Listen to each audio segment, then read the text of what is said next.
finagled it. Uh-oh. We'll see. We'll see. Yeah. It's definitely live TV, man. Okay. Well, yeah, like the good old days. Oh, that thing you sent me is great. It won't work for me today because I'm not doing Okay. outside music, but I'm going to keep it. And if you don't mind, I'll share it with Dave Tull because we're trying to figure out how to do it from his. Oh, okay. And also, we are live right now, so Wonderful. Hi, everybody. I'm going to find where I put the YouTube of Sherry Williams, ladies and gentlemen. Let's see, The Nearness of You. I'm playing this while I get it all together. Awesome. This is John Mayer on the piano, by the way. And who else in the band? Richard Simon and Harold Mason. Remember Harold? Sure. I'm going to make myself a note to call him today.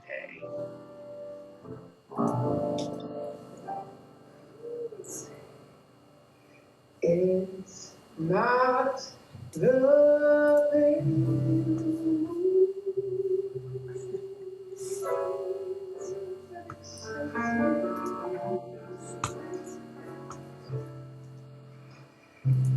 and thrills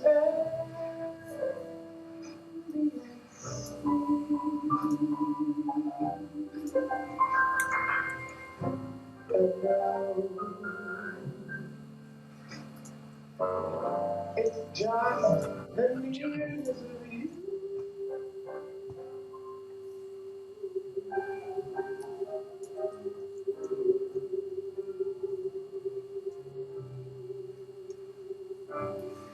And is it your sweet conversation that brings this sensation? John. Oh, no.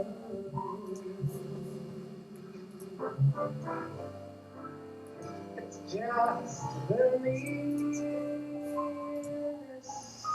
of you.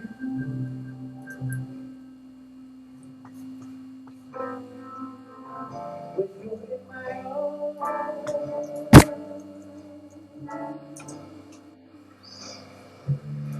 and I feel you so close to me.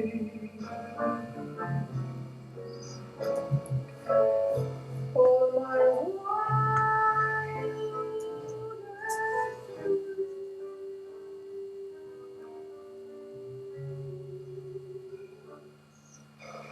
come true.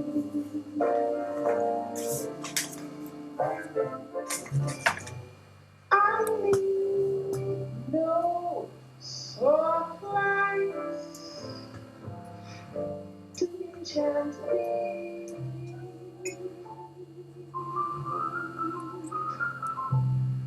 If you only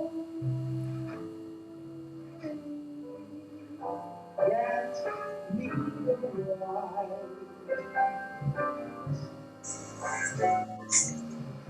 to hold you ever so tight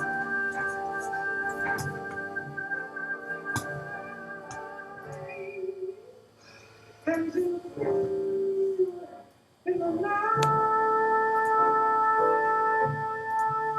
Wow.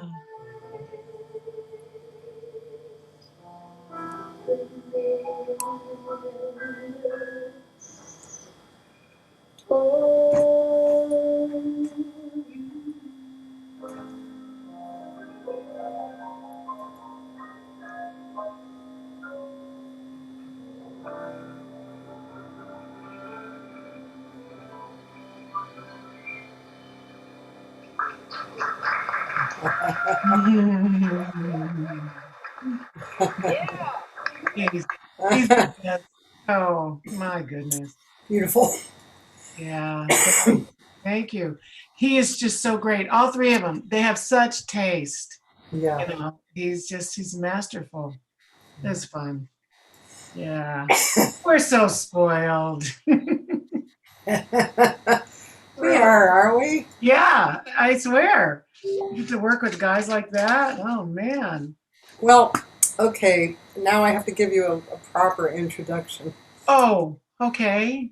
I Sorry, get it. ladies and gentlemen, I'm getting it together. I'm just starting to use something called live stream, which will enable me to Zoom, Uh-huh.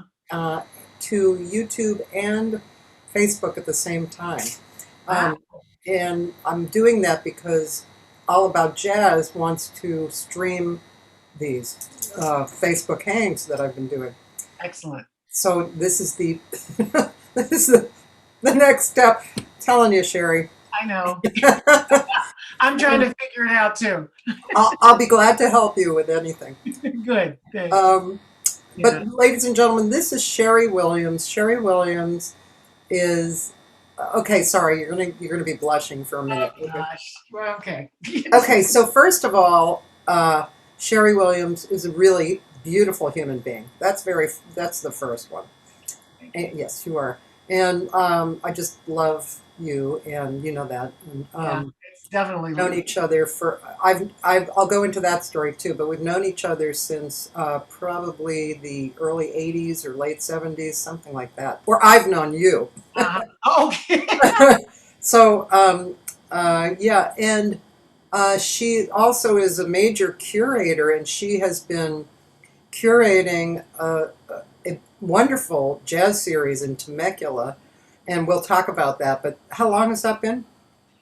12 years, 13 years now. Let's No, see. Five, yeah, oh four, oh five. This theater opened in oh five, officially in oh four. So it's, yeah, ooh, 12, yeah, 13 years. she's very wonderful singer, classy singer, and she is a singer who musicians and clubs request, which is as some of you know, that's not an Oh, easy task to get musicians to call you up for a gig or a club to call you up for a gig. I Yeah, know. Fortunate. so Yeah, very fortunate. she's a class act. Thank you, my dear. Thank you. You're It welcome. takes one to know one, as they say. Oh, Ron Levy says hi. Oh, hey, how are you? Oh, another great piano. Oh my goodness. Yeah, some fun stuff. We need to work together more. We were put together for a project for Dale Boatman, and we've had such fun. It's unfortunately quit like everything else, during this virus thing. But he's terrific. He's so much fun. Yeah, I'm sure there's going to be tons of people joining who you know. I'll just mention the first group: Brian Schwartz, Pat Kelly, Danny Flayhive, Akiko Sasai, Scott Fredericks. Oh, hi, Gina La Rochelle, and Cheryl Barnes. Hi, girlfriend. Hi, Cheryl. Yeah, another wonderful singer, Yes, tremendous human being. yes, Really great. Yeah, there's some really wonderful ladies out there. yeah, yeah. I know. So I'm going to tell you when I first knew of you, and you'll remember this period of time. So I'm just trying to think if it was.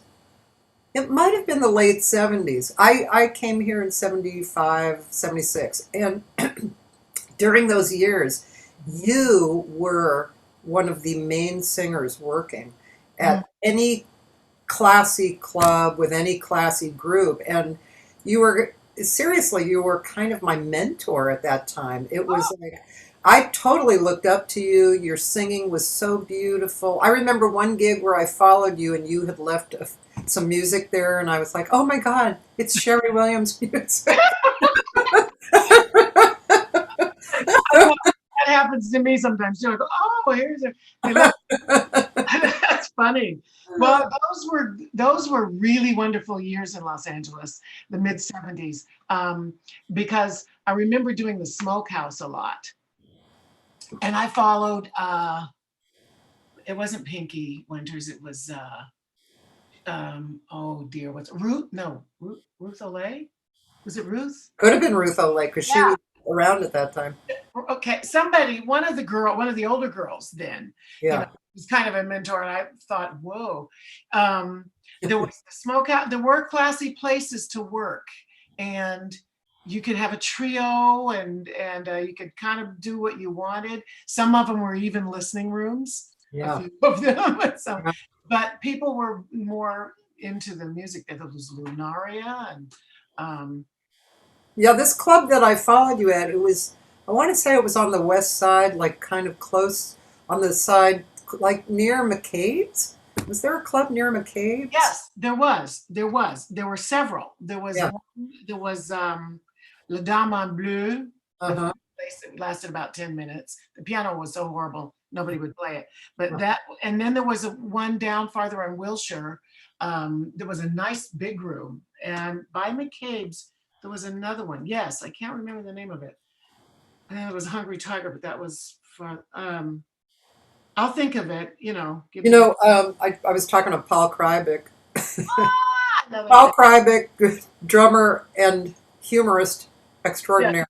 yes. And he was he was telling me that he decided to make a list of all the clubs that came and went that he played at in LA. And he read the list to me, and he was Mm. there were about 30 of them, and I pretty much knew every one, you know. Probably worked at everyone. We all did. Yeah. I look at my old resumes sometimes at the list of clubs Sherry has worked at, and I'm thinking, oh my goodness, these places are all gone. Even Vine Street, gone. Yeah. Yeah, the Horn. I didn't work at the Horn. The Horn. Actually, Lynn Cahan said the Horn. Maybe Yes, it was the one we were thinking of. could be, but there were more. There was another one down Yeah. that way too. Yeah, a couple. And John Mayer, you just missed yourself playing because in the beginning of this, I played you guys doing the nearness of you. So he said something very nice. He said, "Hey, songbirds, your humble accompanist." Oh, very sweet. Yeah, he was Yeah. on a week ago or so. Oh, good, good. He said it was a great hang, I'm sure. Yeah. Yeah. I've been busy cleaning out closets, so. So you must be looking at some old PR. I actually scanned some and put some up. You should. People will never believe it. I know. All these- It's so mind blowing, isn't it? I mean, there's so many experiences and examples of here being in the moment Mhm. and and and realizing how many experiences we've had.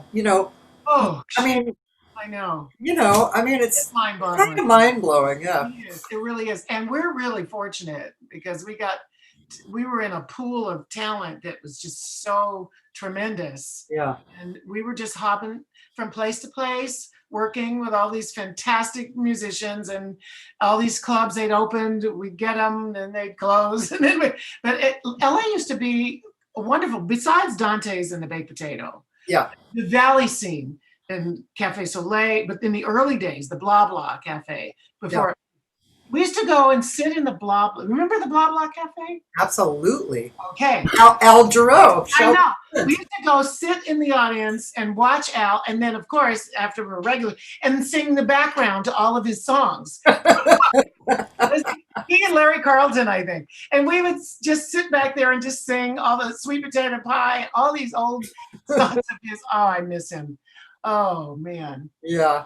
Yeah. And Susan, he had just written it. Of course, he sang it at their wedding. And Susan, were you at the wedding? yeah. Oh, I was Were too. you at the wedding? Were you at the wedding? Yeah. And Susan and I waitressed together at Dante's. Oh, my goodness. That's how I met him. Yeah. Obviously. We were on there. That's wild. Yeah. It was out in Malibu Park or someplace. Yeah, yeah. He said, "That's a flatbed truck." Do you remember that? You. Yeah. See what I mean? Oh, there's stuff. There's just stuff. And Shelby owned the Blah Blah, right? She was worked there all the time. She I was can't- like their sweetheart. I think so. Yeah. Because I'm Yeah. trying to, because I don't think I even worked. I didn't work at the Blah Blah until they moved down the street across I think from. me too. I worked the second one. Yeah. Yeah, we used to hang at the first one, Yeah. the second one. Of course, I We were too enjoyed. young. Because we were too young. We were. Okay, here's a story. I used to go to Shelley's Manhole, Uh-huh. old Shelley's. I was dating a drummer. I was 18. They used to let me walk, and you had to step down a step to get into Shelley's and then kind of turn to the right, I think, and then go into the room. So they didn't let me, I couldn't go in, but I could sit at that very, very back table in the corner and watch. And the first time I saw it was Hugh Masekela Oh, with Letta Umbulu. wow. And I think Harvey Newmark, and I also saw Harvey Newmark work there with Cal Jader. Oh, wow. Amazing. I mean, and I'm like this 18-year-old kid. It was, my eyes are this big, and, just amazing. It was just the texture, just soaking it up. That was what was going on in LA. And what was the club in Redondo on the pier? It was let's see. not the Lighthouse. It was something else, right? No, it was Concerts by the Sea. That was an amazing room. Yeah. Remember how it was shaped? It was in that kind of round theater seating, but it went up. Yes. And the sound was amazing in that room. It was. I remember hearing Willie Bobo in there. Me too. I heard him there too. You're right. We were probably there the same night. Remember the back room where the musicians hung? That was a cool room too. That one I don't remember. I remember the back room somewhere else. That was it. Yeah. Oh yeah. Because that was that's a whole other set of stories. Yeah, that is not for a family audience. not for prime time. So I've often thought of writing a book, girl singer book, but and then you can sign it with your real name or not. Or not. Yeah, I know. I thought about the same thing too, and I thought, well, how many people have to leave this planet before I write? No, that's true. Definitely. But someone should. Yeah, people say that to me all the time. You ought to write a book. It's true. And before we're all like, too old to remember the shit. I know. Yeah, Concerts by the Sea. And there was something else I was going to say about Concerts by the Sea. Oh, Howard Rumsey. And it's only been 2 years since he passed away. Mm-hmm. That's quite a while. Yeah, very short. Yeah. Andrea Wolper says hi. Hi. Oh my God.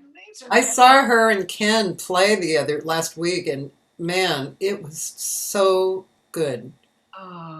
So good. I think they're doing from time to time. And Dale Boatman says he loves you. Oh, hi, honey. Yeah.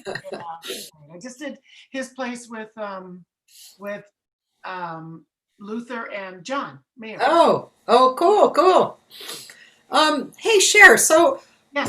Where did you come from? Where did you grow up, and what was your musical upbringing? Well, it was very organic. I was born in Pittsburgh, which is extremely rich Yeah. and jazz history, of course, too. Definitely. But I moved from there before I was old enough to go to the clubs on Wiley Avenue.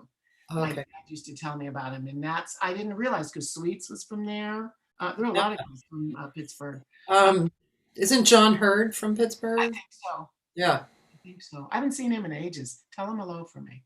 Yeah, if I speak to him, he's kind of removed from the scene. Yeah.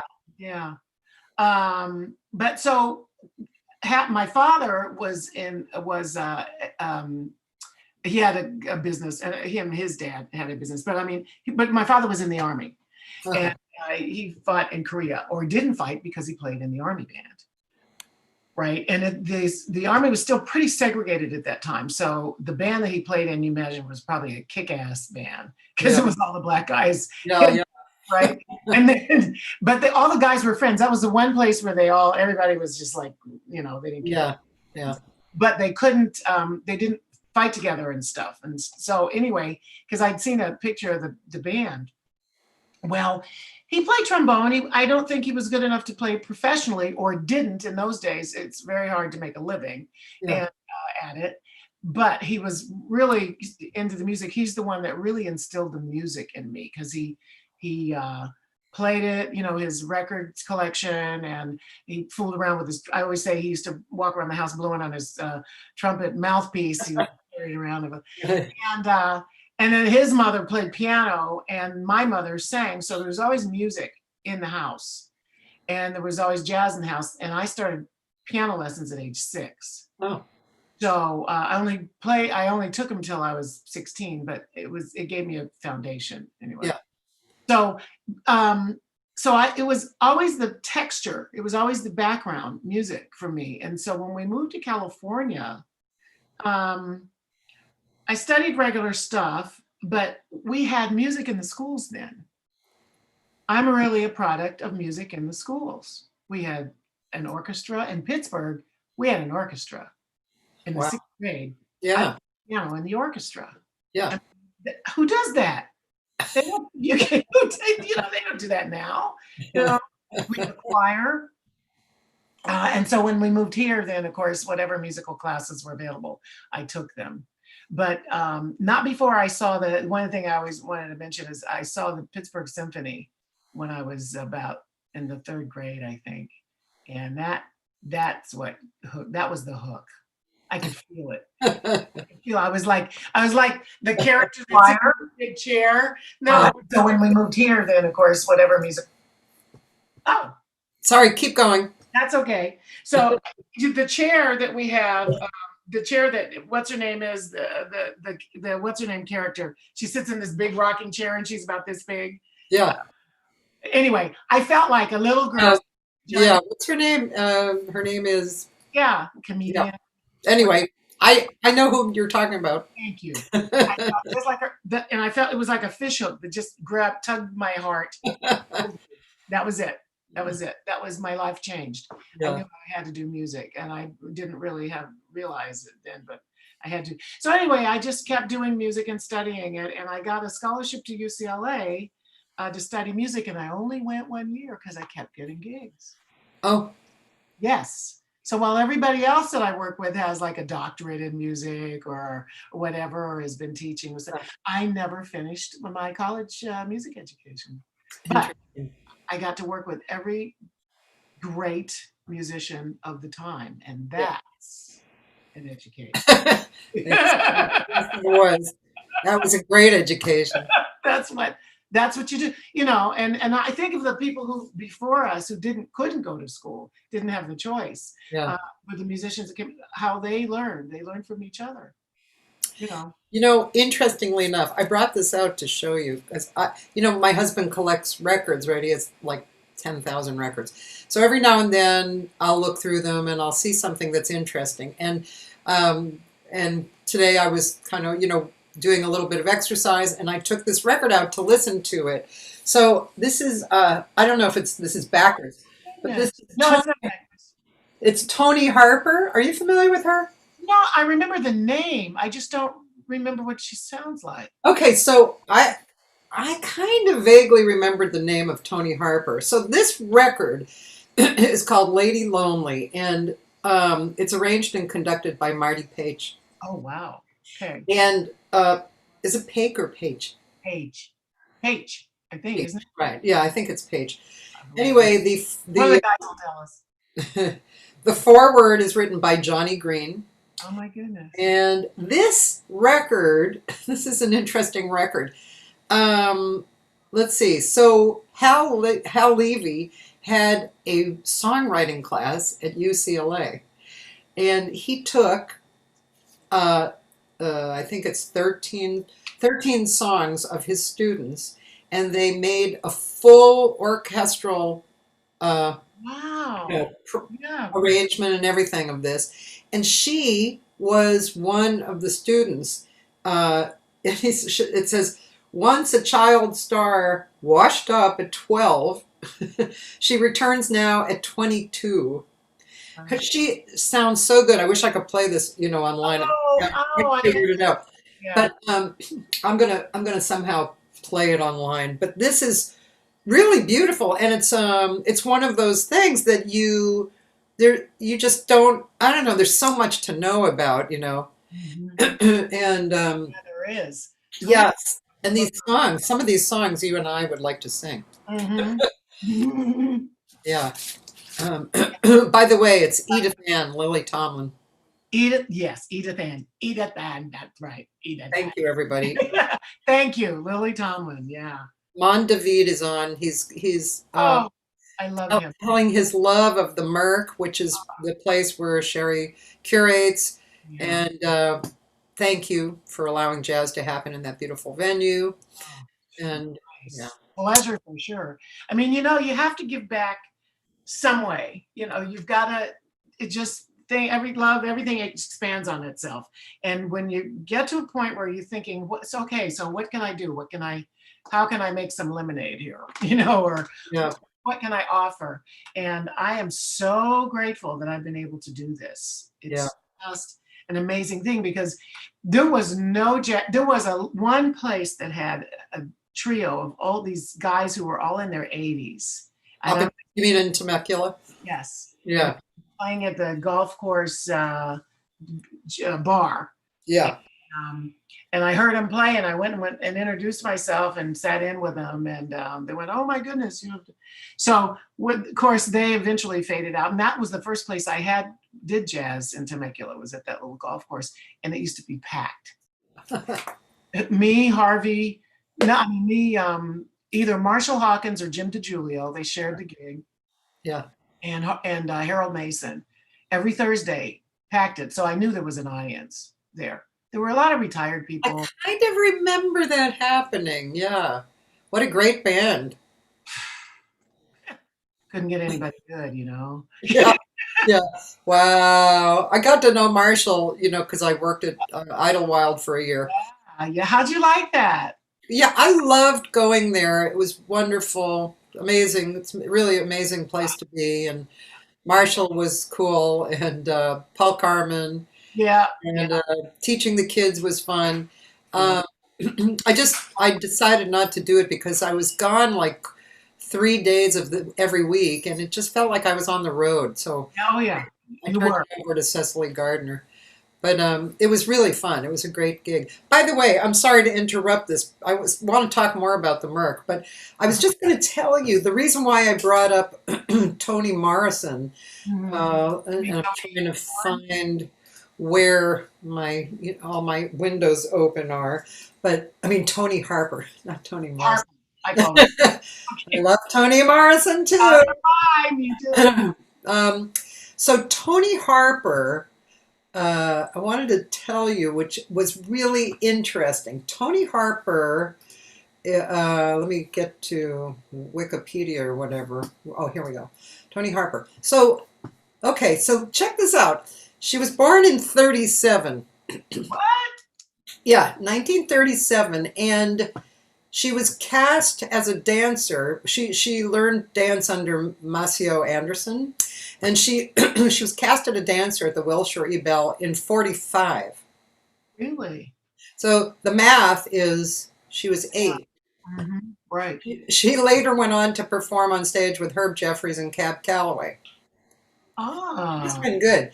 And then she started performing she performed at Wrigley Field in 1947. She was 10. Then she, let's see, jumping ahead, she recorded Candy Store Blues in 46. She was 9. But wait, Candy Store Blues. I love that's got to be hilarious. Yeah, I know. And then it became a platinum record, by the way. Wow. And then she appeared twice on Toast of the Town, and later the Ed Sullivan Show in 1949. So she was 12. She made her third and final appearance on the show in 1950. So she was 13. Then she recorded her first album in 1955. So she was let's see, 18 with Oscar Peterson. Oh. And then 4 years later, she did this record, Lady Lonely. So 14, 18, right? Mhm. And and then 19 she did Night Mood, and she toured with Cannonball Adderley in Japan in 1963. Really? So she predated or preceded Nancy Wilson with Cannonball. Okay. And she retired in 1966. She was 29. Oh my goodness. Isn't that interesting? Yeah, it is. I wanted to bring that up because we were talking about experience. And I mean, she's obviously great at Yes. an early age, you know? Yeah, exactly. Wow, those expect and Cannonball and Oscar Peterson. I am surprised we've never heard of her, or I'd never heard of her. I know. And she was so good. I'm telling you, this record, I was like, Well, I'm not surprised. She had to be. For those guys to let her walk on the bandstand with them.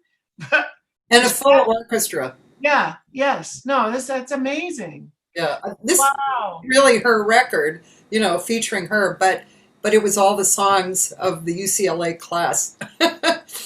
That's sweet though. That's sweet. It is. Alana Juice. I'll look her up. Yeah. Hmm?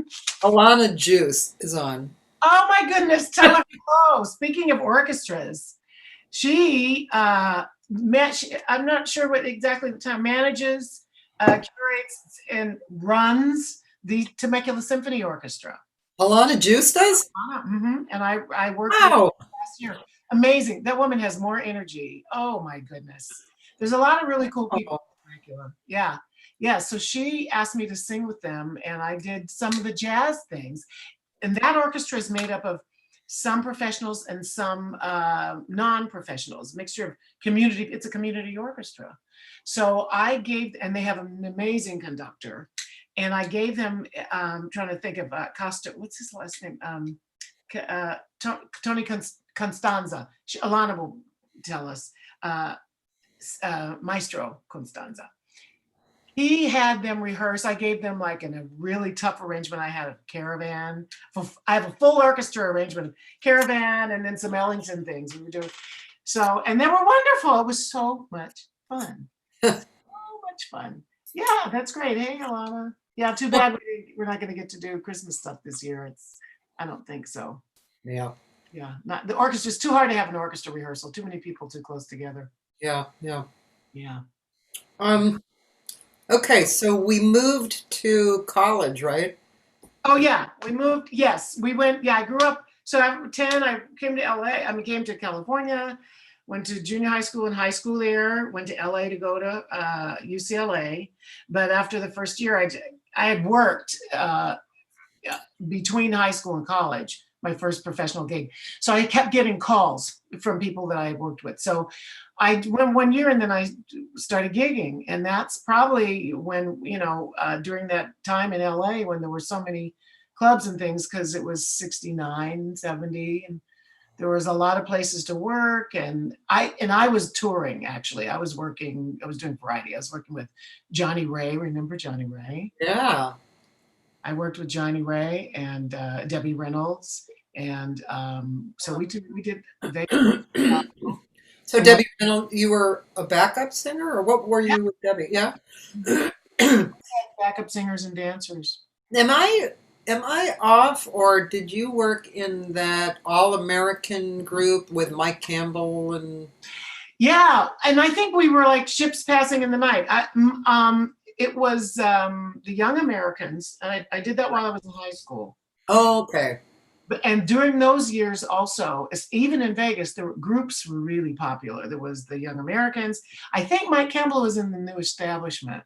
Oh. I'll have to ask him. I haven't seen him in ages, but he may pop up. He and his wife, too.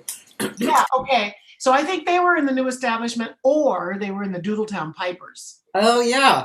Remember them? I'm trying to remember. Maybe they were in both. I don't know. Could be. Yeah. Could be. Because So then they were the Young Americans. they were, you know what? No. It's like that, because it really establishes a great work ethic. It's great. Yeah, it gives you a whole feeling. I was in a group like that, too, the Greater Bostonians. Okay. See. Yeah, and we had instruments and vocals. And actually, you know who was in it with me? Rebecca Paris. Really? Yeah. Oh, girlfriend, rest in peace. Yeah. Yeah, she was wonderful. Yeah. Yeah, yeah, she was. You know what she's taught me? I when I can't get anything else, and I've got to sing. She used to ask for potato chips Oh, before she sang. I booked her once at a jazz festival in Colorado. I was on the music selection committee, and it's called Jazz in the Songways. Really great festival for about 10 years. And we had Rebecca. I think we had her up twice, and it's out in the middle, and I'm serious, of nowhere. Out in the middle of nowhere. We stayed in, we put the musicians up in the equivalent of a Motel 6. You know, it was like, but it was such a cool festival and they were treated so well. Everybody wanted to come back. So anyway, Rebecca would come because the food vendors you have to go way across the way and there's no restaurant. She'd always ask for potato chips because there was really no backstage. There was a green room, there was a tent, for everything. And I said, what? And she said, yeah, because it scratches the mucus off of, you just chew on the chips and it's the salt, grabs it. And I thought, okay. It was so funny. And it works? Yeah, it worked for her. Of course, she had that dark, her voice was thick anyway. And also, I was just telling this to somebody, I can't remember who, but so Rebecca, I was talking with my friend Kanga Livrato about vocal stuff, and we were talking about how everybody really has a different body and different functions, Mm-hmm. And I was talking about Rebecca because I literally saw Rebecca eat a meatball sandwich in one hand and have a Courvoisier in another, and literally put down the food and pick up the mic and sing great. Yeah. That would have never happened to me. Never. I have just these little, delicate, delicate stuff happening. Delicate stuff, I know. Oh, I saw a blues singer do that though. She came into this restaurant and asked for. She was singing outside, and I know her. She's from here. It's really good. And she said she asked for something greasy. She wanted or something greasy, and she said, "I got to get my voice warmed up." I said, "Oh, yeah, Missy Anderson, killer."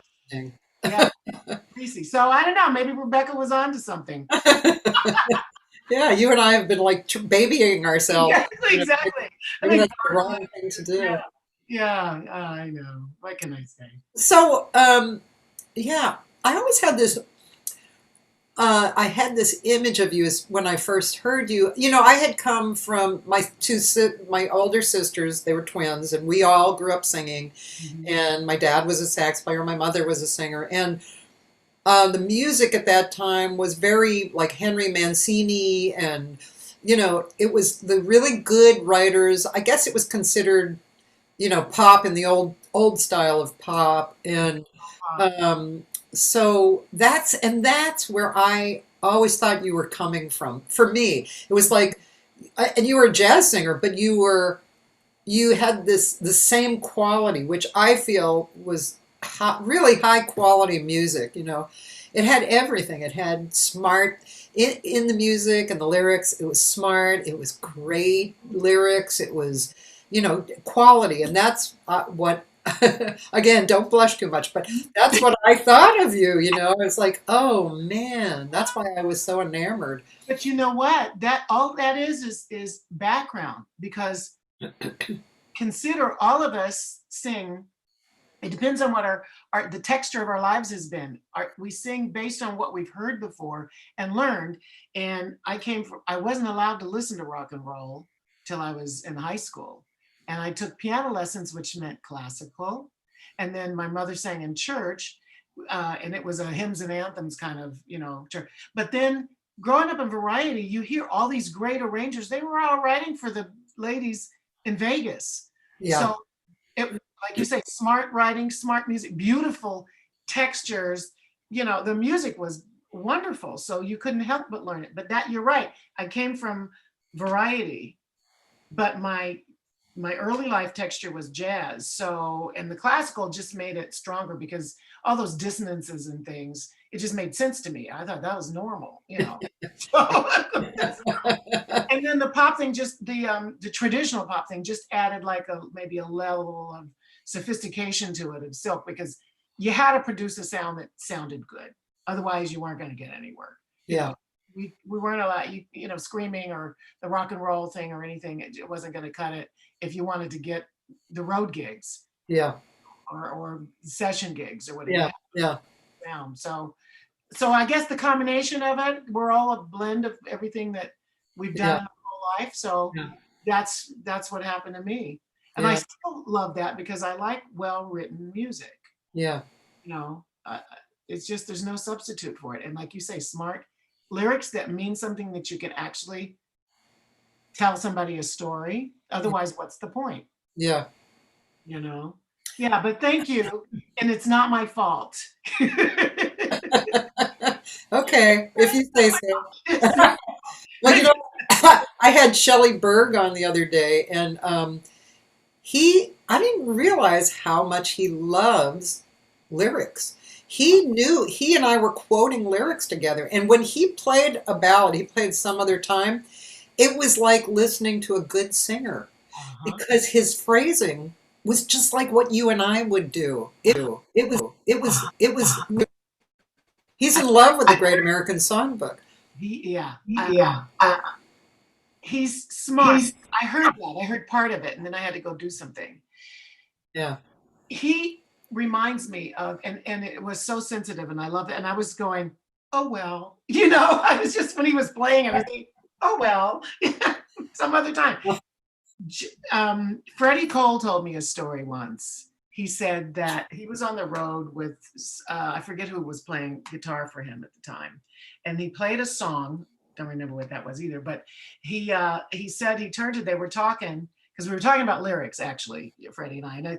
And he said, man, he told the guy, he says, man, you need to learn the words to that song. And the guy's like, what? Yeah, you need to know the words to every song you play. Right. So, and this is one of the old cats. He knows it. He knows what it's all about. And then you hear the phrasing. Yeah, because they have the luxury of really improvising. But you need to know what the words are, because you need to know the story you're telling. Yeah. It was wonderful. I'm glad I got to hear part of that. That was really cool. So, yeah, that was a really fun conversation. Really fun. Yeah. He's so full of joy. It's just really, and especially being a dean, he's very loose. He's not like dean in the old sense of the word that we know, from schools. Yeah. He's a real musician, and that school has gotten a really good reputation. I was just thinking of Peggy Lauren too. Remember her? Peggy Lauren. Boy, why not? Yes. What is that? She married Bill Lore. Oh yeah. Do you remember? Yeah. Oh my God. Same. Yeah, same time period, and she had a voice like yours, really beautiful, warm, sensuous, really, and she actually sang a lot of demos for who wrote like Where Do You Start? The lyricists, the Bergmans. The Bergmans. She actually sang a lot of demos for them. Yeah. And so Patty Austin too. That's how she got started, I think. Well, no, she was a little girl. She started as a little girl too, Patty Austin. Yeah. But yeah, that's great. They're writers. Oh my God. Those are songwriters. And Roger, of course, Roger Kellaway. Yeah. Oh my goodness. Yes, great writers. Actually, Calabria does a lot of work with writers too, and she also has that warm, delicious, she does. voice. Yeah, her last record. Did you hear her last record put out last year? I have it in my tray to purchase it, and I haven't done it. I've been so busy trying to do something, and she sent me an email. She's my favorite singer, actually. You're going to flip out over this record. I heard Lush Life. I did hear parts of Lush Life, because they gave her, the Sinatra people gave her the... friggin' gorgeous. Yeah. No, she's friggin' gorgeous. And the arrangements, Bob did a brilliant job. There was Roger Kellaway, and I forget who else. But she and I used to share a gig, a New Year's Eve gig. Oh. With Bernie Maupin, and it was at Chicago. We finished early. It was who's the drummer from Chicago? Stewart. Um, John Stewart. John Stewart? oh, John Stewart. yeah, here's John Stewart. And it was a Yes. small big band gig. Oh, cool. Anyway, and I remember when she came I think we must have done it twice, because she came to the gig right after a voice lesson, and she opened her mouth to sing, and I just melted. It was like, oh my God, kill me, why don't you? Wait, she's like, oh man. Well, Steph, it was between she and Steph before Steph passed away. Stephanie Gaines. Yeah, I know. She was probably one of my favorite singers ever. Yeah. Yes. Yeah, I remember one time. I'll tell you this because you'll laugh at this. There was a number of singers like Julie and Denise Donatelli. Uh-huh. We went to one of Merle's gigs, and it was Tom Garvin and Steph, and Steph started a song without Tom, and Tom came right in. There was no like discussion of keys or anything, or do you know, blah, blah, blah. It was a standard, but and I looked at the table and all the singers were like this. It was so stunning, it was like, oh my God. I love it. I love it. I love that. Oh, that's great. That's great. Yeah, she was. Yeah. Yeah, I know. Nobody does that. No. Oh, yeah. Prince Moore joined and he said hi, and I have to ask Eve Evans to come on too. Hi, Prince. Yes, definitely. Hi, Prince. Yeah, definitely. She's I just had her out. I have her at the Merc at least once a year. Usually. Yeah. With only having a Thursday night, it's hard to get everybody in there. It is. I like to get her involved in stuff at the theater. And then whenever we get a chance, we do like a project together. I think we're going to do something at Idlewild this year if they have their. Oh, cool. Yeah. Right. Yeah, she goes to Idlewild every year, right? Yeah. She's like, yeah. I saw her. Idlewild did their. Oh, that's because you sent it out, actually. Thank you for sending it out. The fundraiser last week. And I enjoyed that so much. I just put it up and let it play. What a great variety and inspiration. That was really good. It was amazing. The dancing. Yeah. I watched a couple of the ballet things, and some of the acting was so much fun. And of course Harry Pickens, who's always wonderful. Oh, I know. Such a dear heart. Oh my God. I saw him at the GEN conference. Okay, so for those of you who don't know GEN, it's Jazz Educators Network, and it took the place of the IAJE, which had been going for about 20 years. And I saw, it was funny because I forget what the subject was. It was about his book. He was piloting his new book. And it just looked like an interesting subject. It was all the way at the end of, the convention area, right? And I went because I was curious. All the cool people were there, all the cool musicians. And and I actually got one of his pilot books, and it's really cool. I have to share it with you. Oh, great. Yeah, and it talked about oh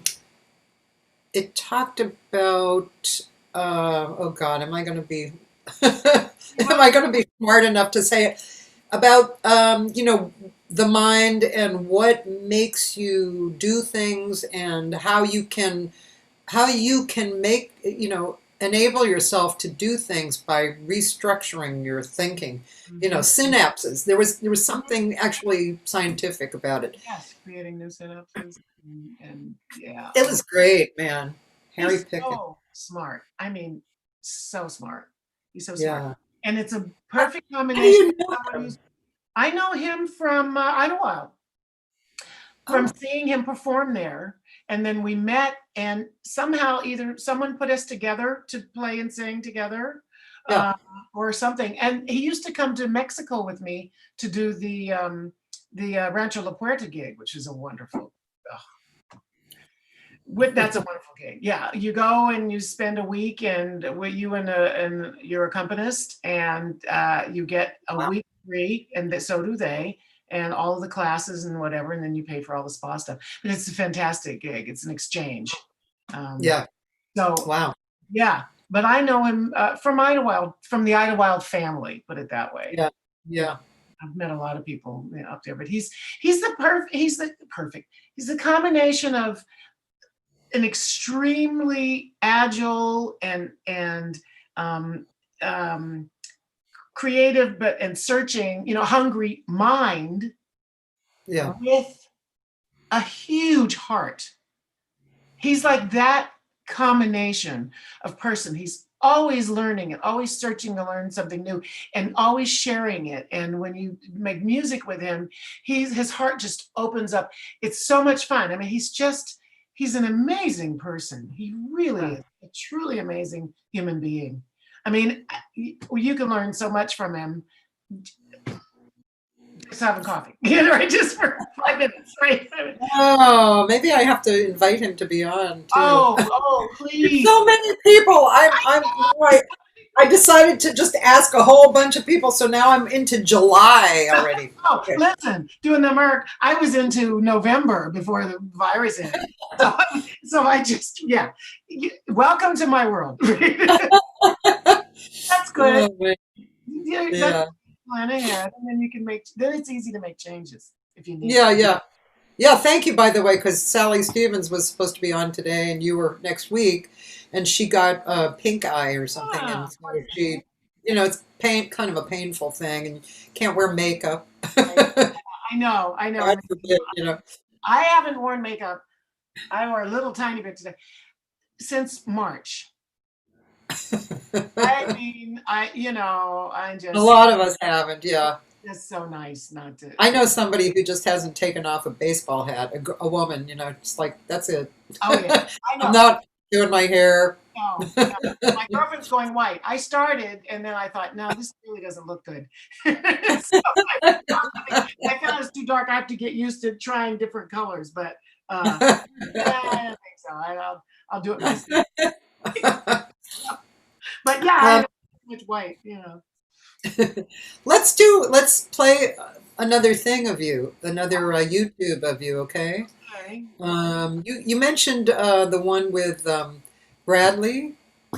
Yeah, that was a fun night. Yeah, in fact, I need to keep hearing that because there's one chord I'm gonna have to. Did you like, or I don't like. No, but it works. No, it works. But I have to go somewhere else when he plays that chord. But oh, I see. Yeah, okay. I'm looking. Yeah, it's all good. It's just all Oh, now I've lost the one with Bradley. Okay, let's see. And I'll have to type his name in. His Bradley YouTube channel. He's another wonderful pianist, wonderful accompanist. Yeah. Okay, so I'm going to share the screen, and we will have the big version of you. My pal. This was another night at the Merc. Yeah, see, he did. Oh, how sweet! He did the little thing, the intro. Okay, here we go.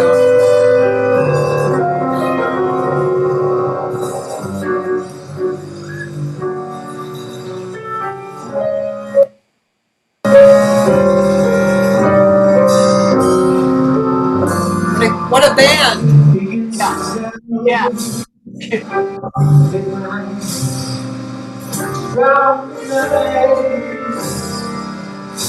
I do pretty well too. I've been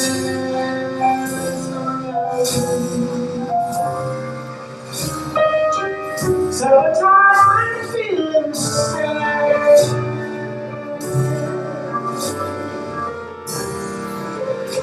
But it really isn't bad.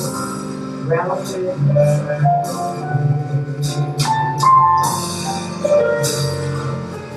breeze always start round midnight. Haven't got the heart sad songs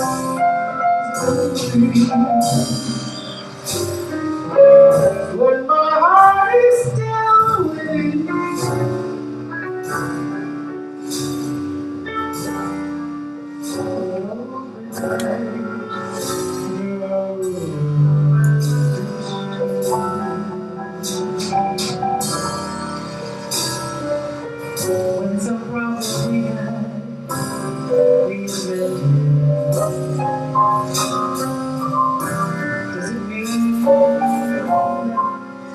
Our love is indeed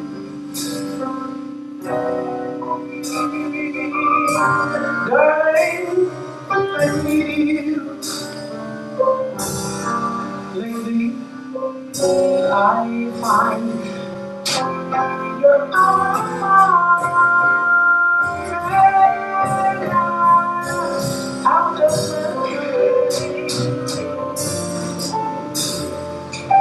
of what I think when sometimes while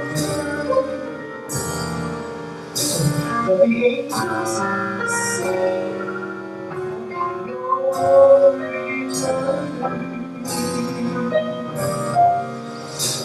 Let our hearts be safe and comes around.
Some quarrels we have leads better. Does it mean that our love is ending? Darling, lately I find your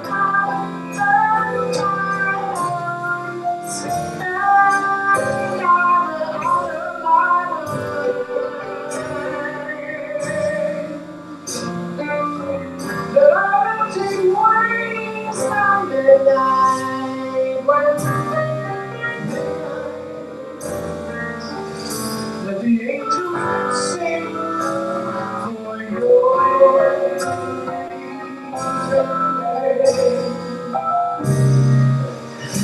let our love be safe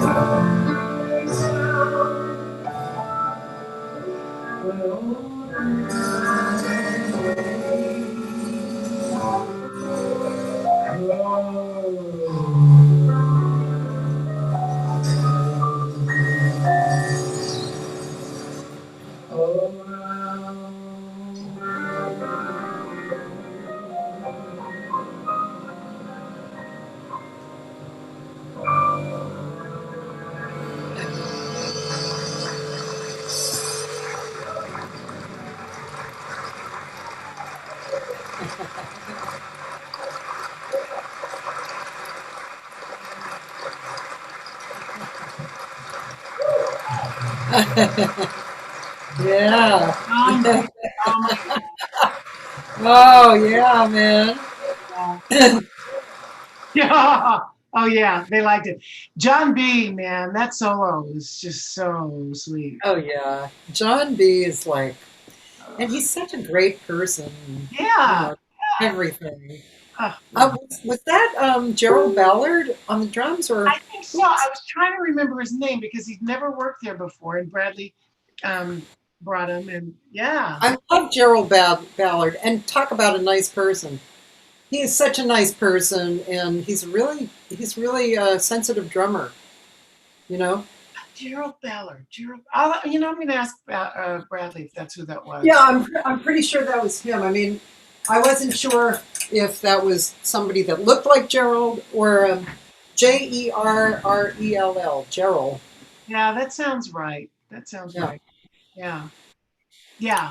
That was a fun evening. Um, I have so much. And then he said, "Come on, you got to do one number," because it was their night. And so Oh, I see. yeah. Yeah. Really nice, really nice. Um, yeah. So, I mean, I'm sure you love a lot of people and a lot of people who come there and perform. Who are some of the,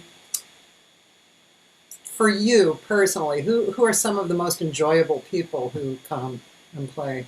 Oh boy. Just name a few. I know there's a lot. Yeah, because there's a lot, and then I have favorites, and then the audience Yeah, who has different tastes than I do. right. I would have more hard bop if I could. Oh, Because they're an older crowd, and so it has to stay pretty mainstream for them to. yeah. They need to understand what they're listening to. So, but so I always try to tell them, if I'm going to have a bop artist come out, if it's not your thing, don't come. Or if you want to try to lean into it, I said, you start with a theme. If you hang on, because they'll eventually come back to it. But you know who I love is I absolutely love him. And what is his name? The English saxophone player. He always comes. Ben Cladworthy. Ben Clatworthy. I love him too, man. I love him. I love him. And they love him. I thought, I don't know how this is going to go, but Yeah, because he's pretty deep. yeah. Yeah, No, yeah. he gets out there, but he stays within a certain range. Like you can still hear the melody when he comes back to it. You go, I can see him. I watch the audience, and Yeah. he's smart. He's entertaining enough to stick. He knows how far to go out there. Yeah. Yeah. And then he'll come back, and then he'll do something that's he'll do an insanely gorgeous ballad, Yeah. and he'll do a cadenza that goes way crazy, but then it comes back, but they can understand that. They know the melody, they've heard it, and they go, oh, okay. And then so when he does something that's a little, less disciplined, they're willing to do it. So I try to balance it, but he's one of my favorites. And the audience's favorite is they like people who engage them, where they learn things. So Uh-huh. there's a kid who comes out and does a lot of stride piano sometimes, who they absolutely love. Oh, cool. Dawson, Chris Dawson. Chris Dawson. Yeah. They love that. It's like having a workshop for them. They go, Yeah. Yeah. the more you can tell them about what it is and the history of it. And who else do I like? I like, of course, Mon is one of my favorites. Oh, yeah. I know. I just love it. And the audience loves him too. They do. They absolutely do. Yeah, it's, what can I say? It's It's hard to say, but I know. I mean, when I booked that place downtown, I had Ben Clatworthy there. That was truly one of my favorite musical nights. I mean, there's been a lot. There was because we have an embarrassment of riches around, and even like people like Andrea Welper, right? She came in from New York and obviously played, but I mean. Yeah, there's just so many, and that's right. And I think I was gone the night she was there, but I got really great reviews. Was it Andrea who I missed? Yeah, I think so. When she came in from New York, she came in from New York, and another girl came in from Boston, and I was out of town, I think, or something like that. But the audience loved her. Okay, somebody has joined who I bet you knew from before when she lived here. She was a great singer, Judith Lorick. Oh my gosh! How are you? Bonjour, Judith. Bonjour. Oh, that's great. Is she in in the States? Well, if I'm remembering correctly, I think she moved back because she and I saw each other in January at the Jazz Congress in New York. And I think she moved back to New York. Yeah, she moved back to New York. And she came out with a record that had a lot of great players on it. It was really beautiful. Yeah, but she's as beautiful as ever. That's, of course. I know. I know. Well, you know the saying, black don't crack. I know that saying. She's just plain gorgeous. I mean, she's Yeah, gorgeous. she is. And, Yeah, sweet person. yeah. Oh, that's great. Great. Good to hear. Yeah, I see the thing to Europe. So she's back in New York. It's people go. A friend of mine was asking me the other day, he says, what do you think? Should I go to Europe? There's nothing happening here now. I said, well, there's nothing happening there either, but maybe you should. If you feel like you want to open up, you know, a lot of us tour and go during the years. I know you do a lot of it, but you I know, think Europe is appealing because of the lifestyle. You know, the lifestyle is basically more laid back and more yes, enjoying the moment, and you know, so I think, you know, and it kind of, I think art excuse me, art is more more revered there.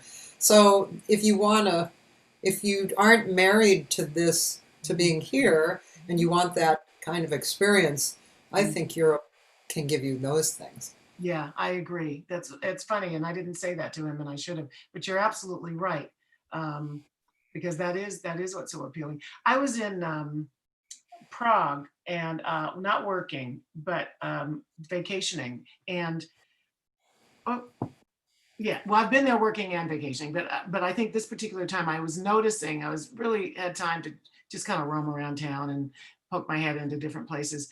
Every single church had a concert series. It's small ones, large ones, they all had a series of some sort. Some were classical, some were jazz, some were, you know, I suppose vocal Wow. groups and stuff. And I just Yeah. so amazed by that. They just honor it. And a lot of them were free, you know. So Yeah. anyway, that's one thing I miss is it seems to be a struggle for us to maintain a structure of venues, because you're right, we do have an embarrassment of riches. We have so many fantastic musicians and singers. It's just and dancers. It's Yeah. crazy, crazy. Yeah, it is really crazy. Speaking of church, do you Mhm. mind talking a little bit about your connection to My church thing? the No, yeah, to your church thing, also you the know, your churches I usually sing at. Those churches that I usually yeah, yeah. I mean, not at yeah, all. No, I did a CD. First of all, I sang when I was in LA. I did more, but there's some here. I sing a lot at non-denominational church, mostly at this one that used to be called the Church of Religious Science. They changed right, right. it to the Centers for Spiritual Living. Hmm.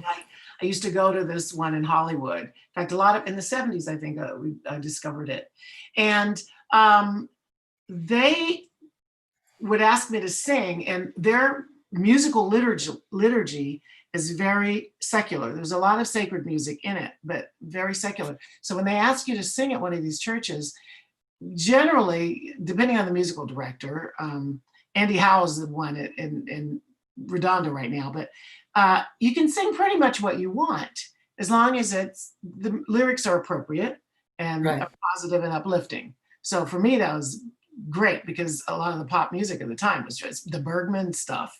It was Yeah, wonderful. So I've been yeah. singing those for years. I started in Redondo and I sang at the Redondo Church. I've sung here. There's one in Temecula. There's North Hollywood. I sing there still 3 times a year. And Hmm. there's wherever you can go. These are wonderful churches. The people are just real. A lot of entertainers go there. Yeah. Um, Uplifting. So I do things like "You Must Believe in Spring." I can't tell the story. The Last Day, that Brenda Russell tune I was telling you about, the lyric is, if today were the last of all days, would it change how you feel, who you are?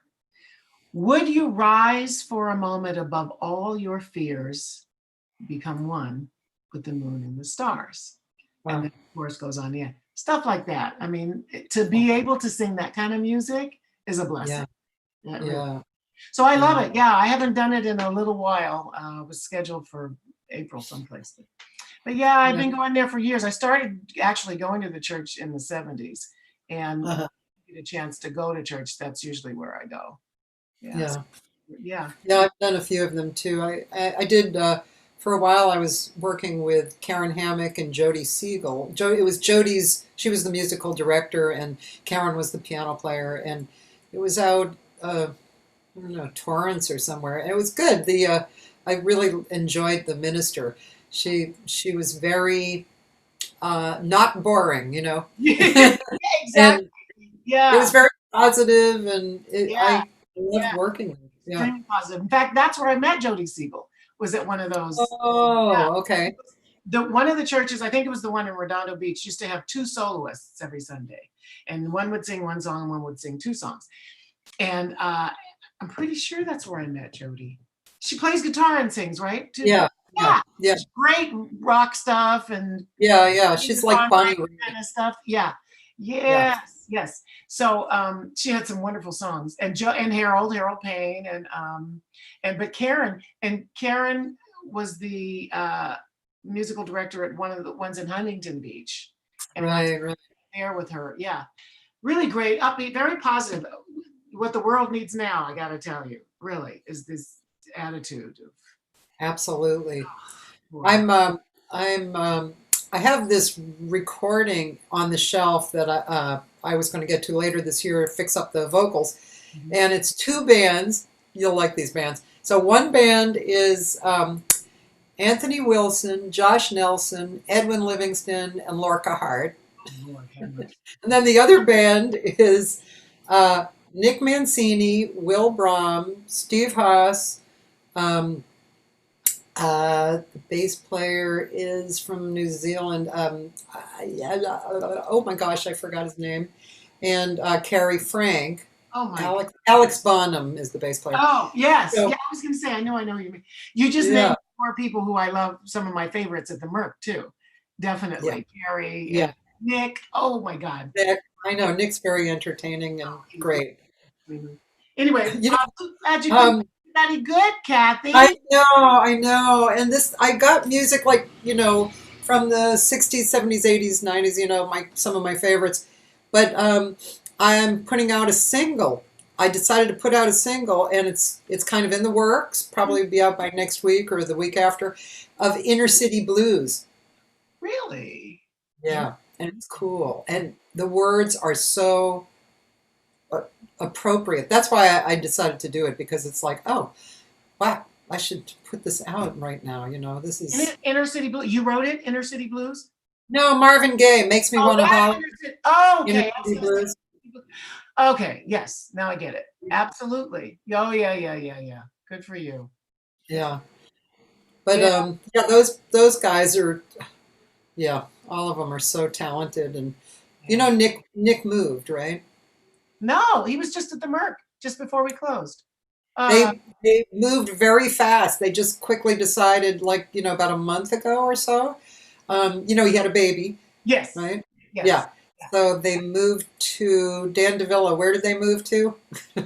Yeah. They moved to, I Oh can't my God. remember. Someplace It's to get some sleep because he was saying he wasn't. You well, sleep it's in definitely. there. I mean, it was to be closer to her family, you know, Okay. and Okay. it's Wow. a place that is kind of up and coming. It's you don't think of it like a hub, but it is becoming a hub. Tulsa, thank you, Dan. Oh, okay. Oh, Yeah, okay. Interesting. yeah.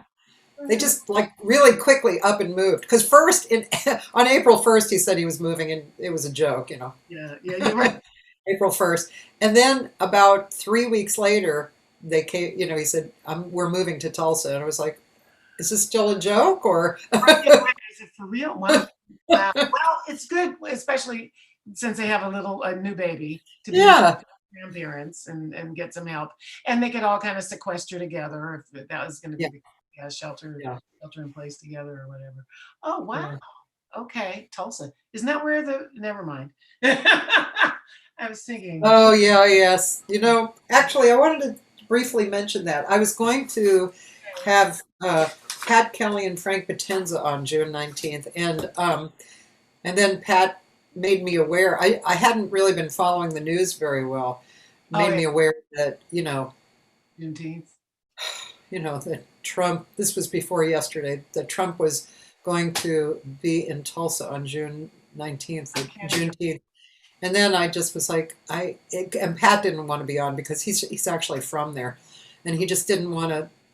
He didn't want his attention to be on that, and um, I actually just canceled this for that day because I just, Yeah, we'll celebrate. it's a way of giving respect, or Yeah. No, that very good. Yeah, no, you're right. Very sensitive. Yeah, I was shocked that he did it. And when I saw Harris Faulkner interviewing him, she said, "Did you know when you picked that date? Did you know when June 19th was?"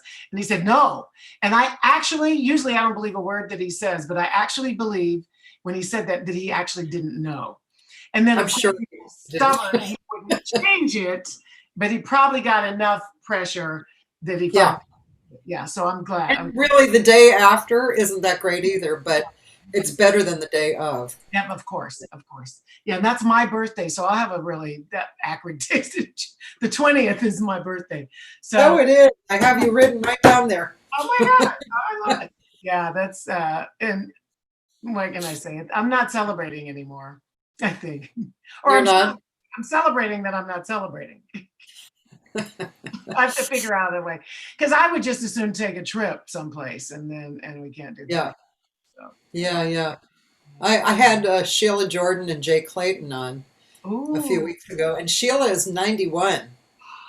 wow. Oh my goodness. Bless her She's heart. so Yeah. she's so regular. I mean, talking to the two of them just made me feel like I was in the tribe. Yeah. It's great. Oh yeah. Yeah. That's great. That's so funny. Well, Yeah. have you had Betty Bryant on? No, that is such a good idea. I'm writing that down. It just made me think when you said that Sheila was 91 because Betty was saying she was did she tell me she was 83 or something? We had her at the Merc. They loved her. Oh, I can Of imagine. course, they just loved her. Oh yeah, yeah, Yeah, she was, yeah, it was their tribe. I thought I turned my phone off, but you know how Ring says there's motion at your front door?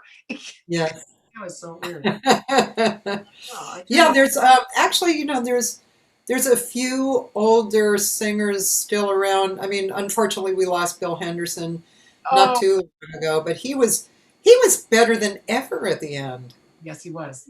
He- He was one of my mentors, really. Just yeah, watching him, just watching yeah, what he was doing and learning from him. Because I never yeah, used to really watch singers until I was in the midst of it, singing. But when I had a chance to watch him, I did. yeah. Oh, He was great. Yeah, I met him when I was a waitress at Dante's, and he was singing at that time mhm, there, often, yeah. I miss those places. Um, I'm glad to see that the baked potato is doing more traditional, string. Yeah, And yeah, yeah. yeah, that's pretty cool, isn't it? Uh-huh. I'm gonna have to Yeah. crawl back in there one of these days when this is over because that was the hang. That was school. Talk about school and not finishing school. That was where I went to school. Really. Yeah, Yeah. yeah, Sitting out, absolutely. listening to Sweets and Yeah. Dolo Coker and Jimmy Forrest and Jimmy Smith, the drummer. Jimmy Oh and yeah. Steve Jackson would come in sometimes and play. Larry Gales. Uh, you just that's how you learn. I mean, it was Yeah. amazing, amazing. I remember one time during that period I went to the Parisian Room to see Oh, Carmen, and there was really not too many people there, like very few, and that was one of the times. And I don't even remember the band, but that was one of the times she kicked the piano player off the bench and sat down, like in kind of disgust. yes, I was probably about 22 or something, and I was, oh my God, you know? he was notorious for doing stuff like that. Oh, bless her heart. I know. I went there to see Gloria Lynn. Oh, Her? yeah, sure. Yeah, boy, no. Um, Yes. yeah, Prince said, what about Ernie Andrews? Yes. Oh, yes. Yes. Yes. Yeah. Still strong. I haven't seen And him. actually, yeah, he's still strong, totally strong. Yeah. Yeah, the best. Yeah, Pinky Winters is Yes. around. She's a divine singer. Hmm. Uh, Hmm. No question. Yeah. We yeah. still have some of the girls are still out there and the guys, yeah, still doing it. Because when they're gone, we're gonna have to step up. Oh my gosh. Oh. You're right. Sometimes I think about that now, it's Yeah. like, oh, well, I'm definitely getting older, and Yeah. yeah, there'll be a time in about 10 or 20 years that I might forget shit. Yeah. I do it all the time. Not lyrics too much, but I remember Bill Henderson with his music stand with his lyrics on him, blown up like just 36 size font or something. I said, what? Yeah, that's okay. Whatever it takes. He was so great. Did you I'm sure you saw him in that movie with Billy Crystal, Yeah, yeah. the On Venice, cowboy movie. he was on Venice Beach. Oh, oh, I've seen him in a couple movies. Yeah, so Oh, yeah. The cowboy movie where Billy Crystal, he was going through mid-age crisis, midlife crisis, and he and his two friends went on a ranch ride, and Bill was on the ranch ride. that's right. He and his son were there. I remember that. I forgot about that movie. Yeah, that was funny. That was very funny. Yeah, I remember I, seeing him play some character on Venice Beach in another movie a long time ago, really long time ago. yeah, yeah. He was great, and he sang with Joyce Collins and Dave Mackay. Oh my goodness, right, Joyce. Right? They had that group, right? Didn't Yep, they have a group they at, did. at Lake Cafe a long time ago? Yes, was it Le Cafe or the Money Tree? No, I think it was. Well, I remember them at Lake Cafe. Lake Cafe is still there, but it's been a little bit changed. And I went to see great piano player whose name escapes me because I don't know him all that well, but he's really great. He's actually from Atlanta. He moved to LA. He's kind of like that guy you work with a lot, that John Rock. writer. John Rock. Yeah, he's kind of like that. Yeah. And anyway, I went I went to see him, and I walked into this room called the Sherman Room, and I thought, this is interesting. This looks familiar. And then I went, oh my God, wait, is this like cafe? Then sure enough, the stairs up the back, you went Yeah. upstairs, and they've changed it a little, but it's like cafe. Oh wow. Oh, Yeah. oh, It's good. not exactly a music room, but he somehow had a gig there. It was a trio gig, and it was really great. Oh wow. Um, yeah. Yeah, there were some good rooms, boy. Ooh. Yeah, that was a good one. And there was another one upstairs. Of course, that was Spazio was never a listening room. Um, but look at this. Spazio. Yeah. Yeah, somebody and I were trying to remember the name of Spazio. I'm writing it down just in case I forget it again. Who was it? I don't know. Somebody I just had on. We were talking about Mike Steffens, maybe. I think Oh, it was Mike Steffens. uh-huh. He worked there with a trio. We were going, what was the name of that room? Okay, I have one for you. We're talking about old Yeah. rooms.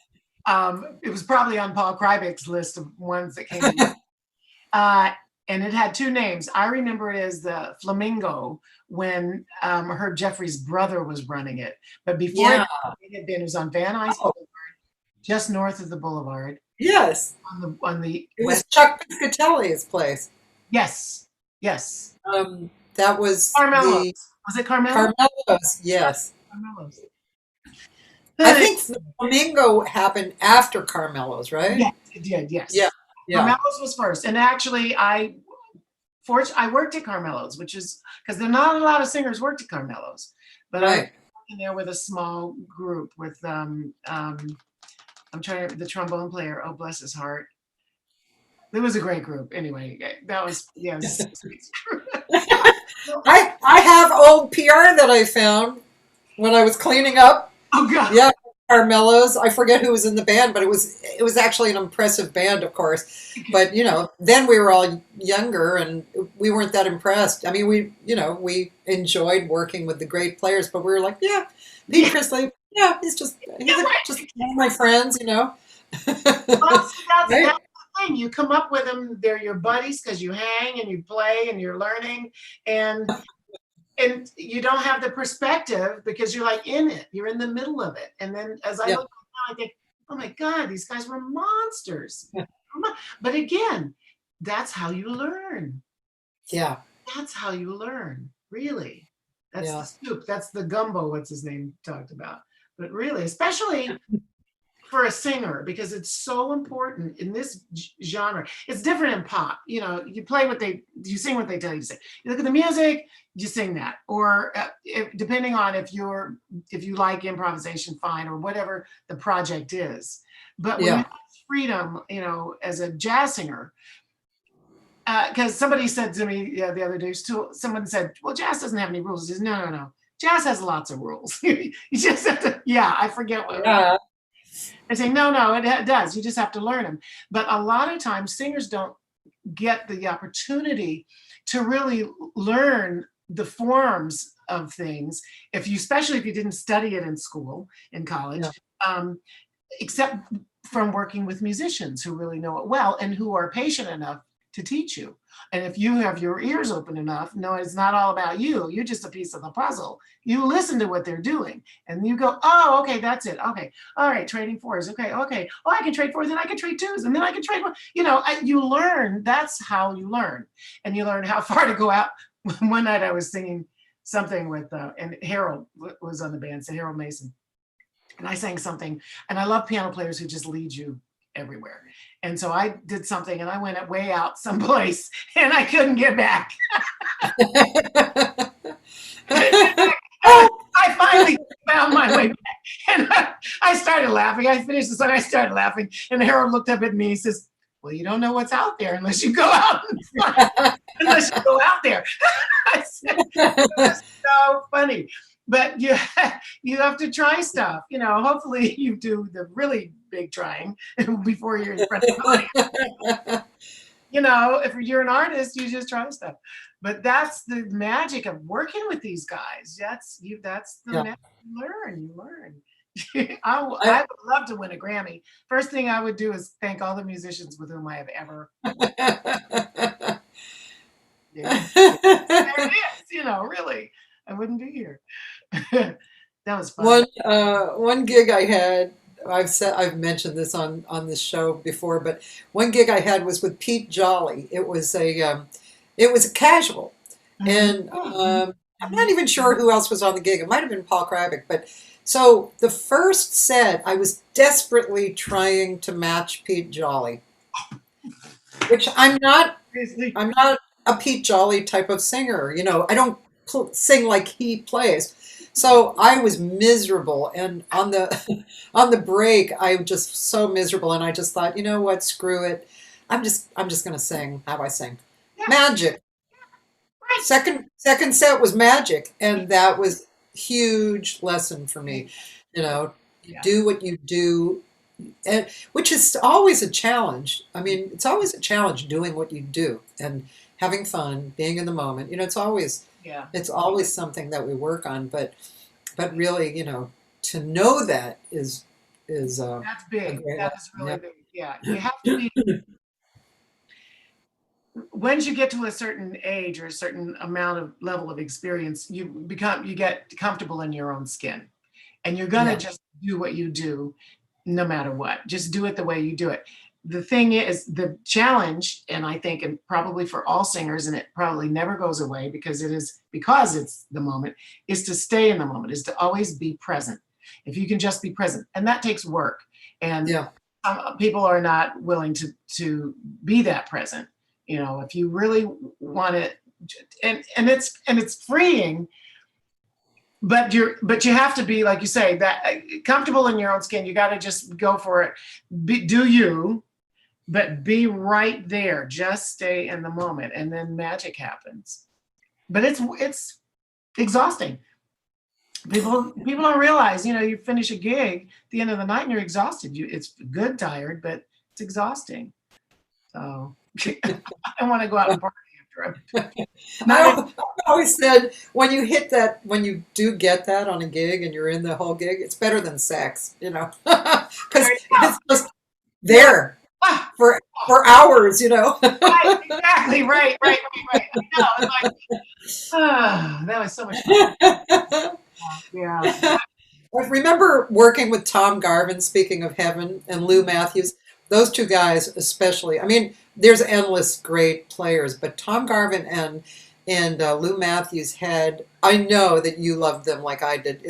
They were magical.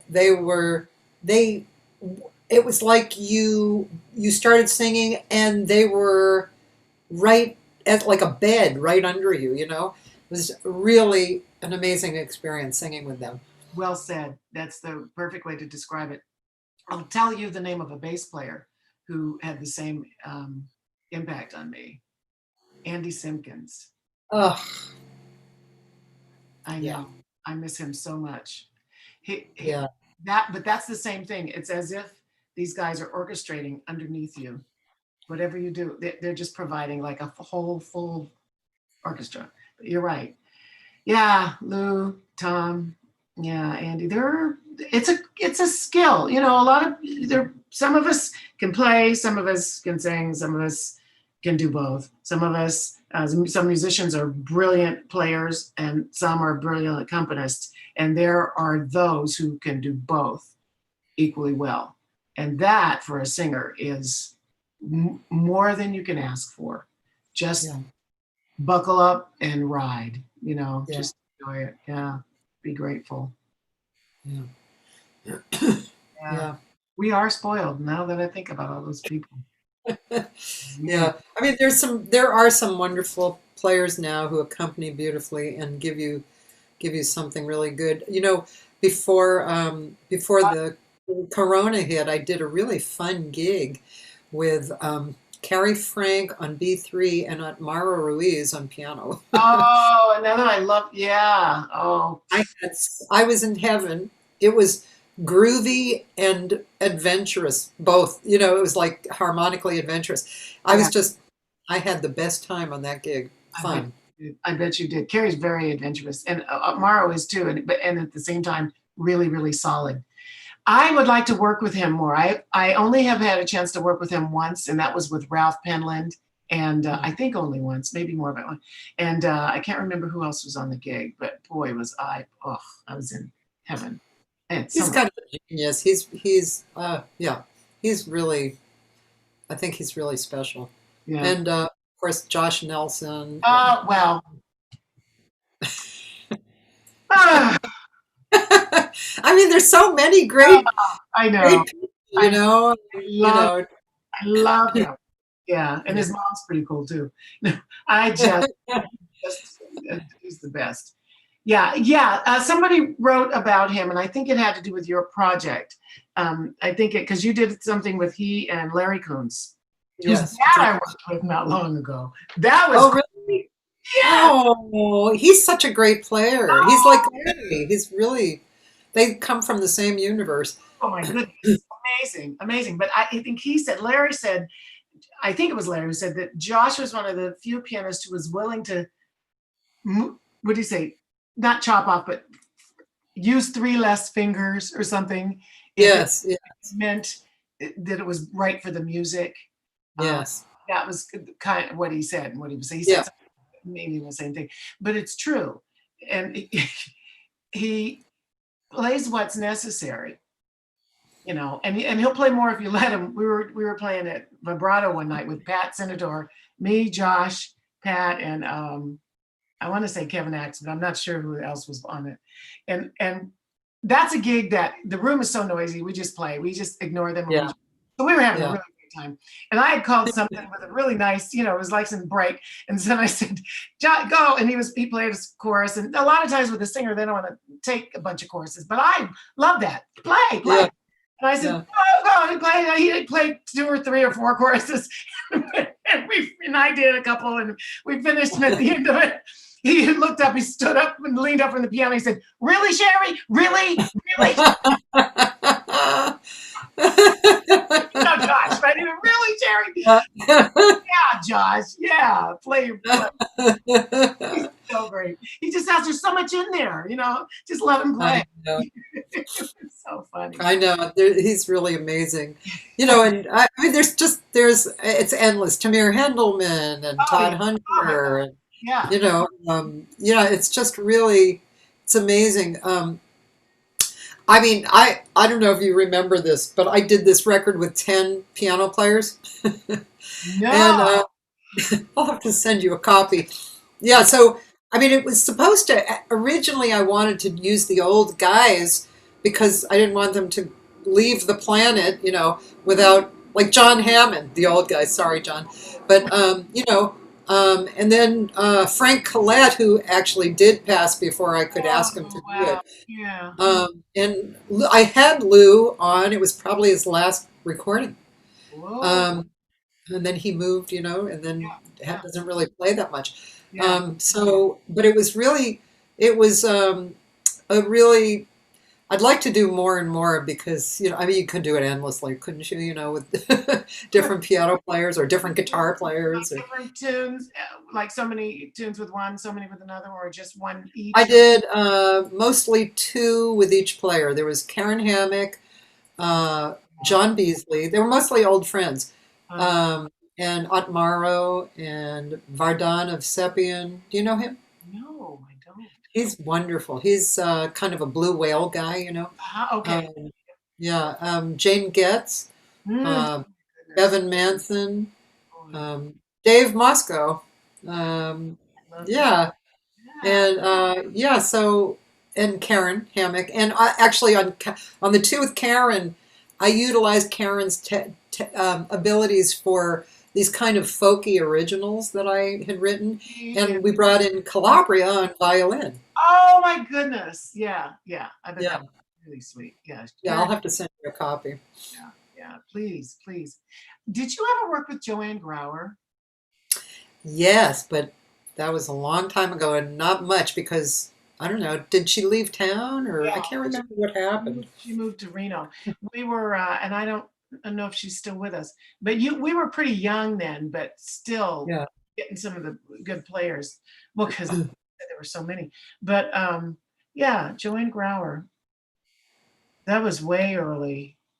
That Yeah, was. that was, and of course there's Dave Mackay, who did a record with Steph, Mhm. and um, Do you want to? Dave and Melissa are kind of out of the Yeah. simple version is they're out of the scene now. Right. Yeah. But yeah, Dave was a wonderful player to play with too. He was extremely sensitive. He had that real definitive left and right hand Mhm. separation. And one time he was at that hotel in Santa Monica that Dan May ran. Oh Remember? yeah. Oh yeah. And Yeah. and he actually made the bartender part of the music. Dave Mackay did.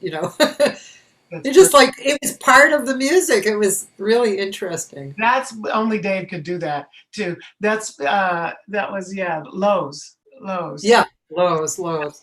I thought you were going to say the New Yorker out in Ontario or whatever that place was that he worked, but Oh, right. He yeah, worked there a long time. another one. We did an interesting thing with he and um, Lori Bell. Oh, yeah, yeah, That was really sweet. They had yeah, great chemistry together, and they played. And yeah. yeah, the audience She's loved it. really good. She's done a lot of projects with that guy who plays guitar and sings. I don't know Oh if you yeah, ever Ron, had them. Ron Satterfield. Yeah, Ron Satterfield. Yes. Yeah, they do a lot. She and Ron, and then a percussionist named Tommy Arrows, and They've uh, been to the Merc, right? they've worked several times. In fact, I'm going to have them do. a streaming concert. As soon as I get the technology, I'm watching what you're doing. So I can figure out if we want to record it and then do it on YouTube, or if we want to Zoom it or Facebook. You know, my audience, the Merck audience is mostly either students and older people. And a lot of the older people by choice don't do Facebook. So if we stream it on Facebook, if I can figure out a way to Zoom it and embed the link into Facebook or something, if I can figure out a way for them to be able to see it, even if they're not. It's very easy. It's really easy. I'll share that with you. And as I said, you can do Facebook and YouTube at the same time. Would your older crowd get on YouTube, or would they, or are you thinking, would they pay for this concert? Then you could actually send them, like Tamir does, a link, a Zoom link, and he sells tickets first, then you get the Zoom link, and you are part of the Zoom family, you know, watching. And you can mute people, or you can look at their comments, or, you know, there's a lot to be able to do, you know. Yeah, I think it'll be something like that, either where we Zoom it, or they can pay, or what I like about live streaming and Facebook is people can send in a donation if they want to.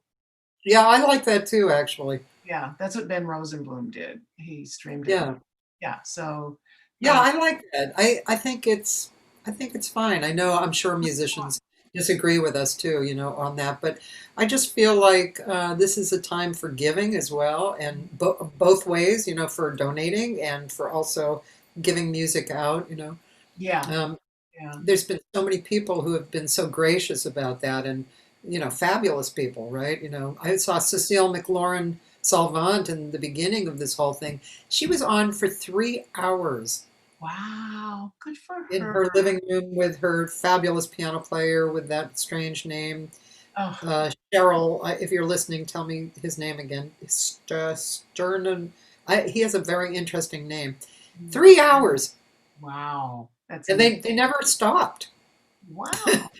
And they were doing all kinds of music. She's such a, she really has a great instrument. No, Susan Heldfond is on too. You know, Theo's wife. Oh, Susan. That's great. I asked Theo if he wanted to do it. Everybody doesn't have the capability to stream from home. So, because I would love to have him do it. That's another. He's another So one. Theo Saunders we're talking about. He's another fabulous jazz pianist. Amazing. Did you? Sullivan Fortner. Thank you, Cheryl. Sullivan. I love him. Remember his name. Yeah. Oh, he's amazing. Oh, yeah. Oh, he's amazing. He's amazing. He was at the theater with Delphio Marsalis. Oh. Yeah, and I did one song with them. So I've seen him play a lot, but I love him. And when Delph said, you know, sing something with us, I went. So it was just the three of us. Oh, God. Oh my God. No, the bass player played. Yeah, the bass player. Oh, wonderful. Sullivan Fortner is he's a force, boy. I got to tell you, he's amazing. He is, yeah, really great.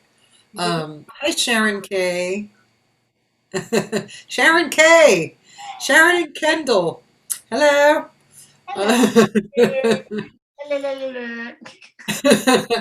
So, Sherry, how's life in Temecula regarding the virus, and how is it? You know, it's just beginning to open up. It was everyone was really kind of staying at home, and there was no traffic and stuff. But now the restaurants are beginning to open up. We've been pretty lucky. This particular area hasn't had too many cases, but now, of course, we're getting a spike because people started going out Memorial Day weekend, and then the wineries just opened up. So we figure we'll get more and more cases, but that's what's going to have to happen because everybody's going out again. We had some demonstrations out here too in our little town. So we had peaceful protests, mostly young kids. I loved it. It was great. Yeah. And they Most of them were wearing their masks, but a lot of them didn't, and so they were outside, so that's good. But we've had, we've had our share of the virus. Most of the people I know who have either gotten sick or been exposed to it are either in LA or other places in the country. Riverside has a bad problem, but there's a lot of nursing homes in Riverside, so that's important. So we'll see. Everybody's, we go. I just picked up groceries this morning. We go out. I get on Ralphs.com, tell them what I want, and pay for it. And then go up to the store and call them and say I'm in the parking lot. They have their little spaces, and they bring it out. A little kid with a mask and gloves comes out and so your receipt's in the bag. We leave him a tip in the trunk. He loads it in, takes his tip, and we're supporting it, right? So Nice. lots of people are getting things delivered or going during senior hours or ordering and then picking up. And but I got to tell you, the minute they open the restaurants, their Old Town Temecula looks almost as busy as it used to be. Really? Wow, interesting. I mean, I'm happy that people are out, but I'm hoping they'll be careful because Yeah. I'm in that age group now. Yeah. But, because we're opening, I'm thinking we just have to get a vaccine. It's not gonna. There's no way to stop it if everybody doesn't want to stay home, and you can't conceivably keep everybody at home forever. You can't, because people have to feed their families. Yeah. And I got all these medical people in my family, so they're all saying, Yeah. I get perspective on what's going on. It's The thing that is so weird to me is, I mean, it's not anything you can change. People are people, and so you get 6 doctors in a room who are all schooled in viral medicine, and they all have a different opinion. Mhm. And so that's the thing that I just keep going back and forth with. I hear these stories and I get all kind of worked up, and then I try not to post too much about it. But the other day I posted something, and somebody posted the opposite point.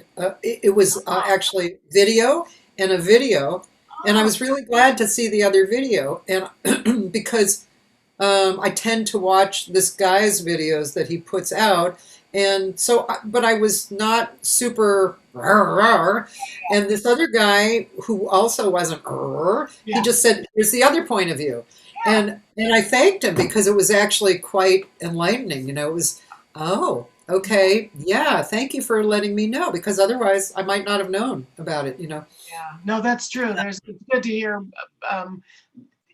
all aspects of it, as much information as you can get, because there's some things we can't change. Like you say, the virus is here and you can't change human nature. So Yeah. you just have to behave the way we think is appropriate until we get a vaccine. But I remember before they knew how contagious it was, or the way Yeah. that it spread, mostly through droplets. You can touch things and stuff too, but mostly through speaking and singing. Great. I'm not going to sing on you.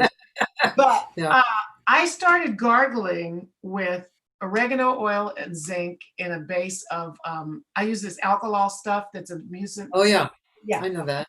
Yeah. Yeah. It's a demulcent. So, and zinc, and then but you have to be very careful because it's so strong. And if you use yourself as a guinea pig. So it turned out I needed 1 drop Oh. of the oregano oil, pure essential oil. Well, oregano oil is really strong. Yeah. Exactly. So I Yeah. gargled with it. I said, I don't know who I'm going to come in contact with. I don't know what to do. So for a long time, I haven't been doing it lately, but for a long time, and it's an antiviral, and I said, okay. But if you get it, we get it. I think we're going to actually need to get herd immunity. I do too. Going to have to get sick because Yeah, I'm leaning in that direction. I really do. I mean, I'm not going to try and go and get sick, but a lot of people are, because they're out. Yeah. I'm probably less careful than my stepdaughter would like me to be. She's got a she's a mother, and she's kind of trying to be my mother, which is cool on Yeah. one hand. on the other hand, I'm a free spirit. So, Yeah. but I mean, I wear my mask, I think, more for other people, for the respect for other people. Yeah. And, you can't go into Vons without wearing a mask, even though I don't think the mask is protecting me particularly, because you need Air a real mask. serious mask, Right. Yeah. So, No, your uh, mask, depending on the kind you have, uh, might protect you some from them. Their mask is protecting you, like your mask is protecting them from you. So yeah. that's the thing, if you, and some of them are better than others too. Some of them you can blow a candle out through them. So, Oh, did you? I actually, yesterday I had Chuck Manning, the sax Uh, player, and oh yeah, Ashley it, Marr, the singer. that's that's They came over, and the three of us outside in my backyard sang and played together. oh great, that's great. And now Yeah, you have three wind people, right? But we were a distance apart, and we had so much fun. It was great. We had a great time, and yeah, there was no, I mean, there was no harmony instrument or, all right, but you're hey, right. That's okay. That's funny. yeah, we were improvising. It was great. That's it. No, we went to dinner at a friend's house. We all sat outside and sat separate from each other and had our, and we're gonna go see my sister-in-law to look at some stuff, furniture. And so we'll bring our own bottle of wine and a couple of glasses, and we'll sit across the table. And I've had a couple of virtual happy hours with friends, where we call them and I how you doing? have to, yeah. Yeah. But it's true. If you have children, or if you are have relatives that have people that are either kids or in a, Yeah, you probably should be careful. Actually, yeah, yeah, yeah, thinking about it, yeah. Then you just have to just wash your hands all the time. All you have to do is wash your hands and wear a mask when you go out to around people, and hopefully yeah, and that will encourage them to wear a mask. Because if they sneeze, you don't want to have your mask be the only thing between you and their sneezing, yeah, just yeah. common sense, common sense. I mean, Japan's lucky because that's been their MO forever. I They've know, always worn masks when they're not feeling well or if they're super sensitive. that's So, true. Yeah, and they're actually doing well. they're doing well. Yeah. They had a spike, then they closed down again, and then now they're doing well. And who is it that's really got it right? um Korea? I think so. They also Yeah, had I think it is a Korea. spike and got it back. But New Yeah. York, I love it. They, it was really acrimonious, but they got through it. And now they're definitely on the downslope. And they're Yeah. watching, he says, we're opening up. And so if we see a spike, it's on you now. Just Yeah. be careful. So, Yeah. yeah. That's been Um, interesting because everybody has a viewpoint. But the medical thing is, it's here. It's not going yeah. Right. until there's a vaccine. And so there you have it. Just wash your There hands. it is. My hands look terrible because I wash them every day. Good. Uh, Yeah. Yeah. um, let's Yeah. see. I'm going to shamelessly plug a little bit for today. Um, I After this at 3 o'clock, I'm actually doing a online CD release party for a singer who I co-produced with Dori Amarillo, Maita Dinos, and we made a beautiful recording, and she's been getting beautiful reviews. It's really quite a lovely thing. So that's at 3 o'clock, and You can if talk you on want yours right here. online, not on this. You have to go to her site or go to my page, and it will lead you there. Okay. Okay. Really quite beautiful. And then 6 to 7:30 is Campus Jacks is having their Sunday thing, and I'm a guest. I love that. I saw Dave Tull the other day on it, and I just loved it. That's It's great. fun. So it's Tony Guerrero and Terrence. Yeah. That's how what tell them thank you, thank you, thank you for doing it. I will. Marvelous. Yeah, really. Yeah, Good for you. really You're nice. a busy girl. Yeah, I'm also on the board of the California Jazz Foundation, which Yeah. is the organization that provides financial help for jazz musicians. Yes. And they're having they were supposed to have their fundraiser Yeah. last month. Hmm. And so they're actually moving it to September. Anyway, they're trying to raise awareness for it, and so Good. yeah, I so will I'm send gonna out talk something about that. for them once they get it, once they decide. Yeah.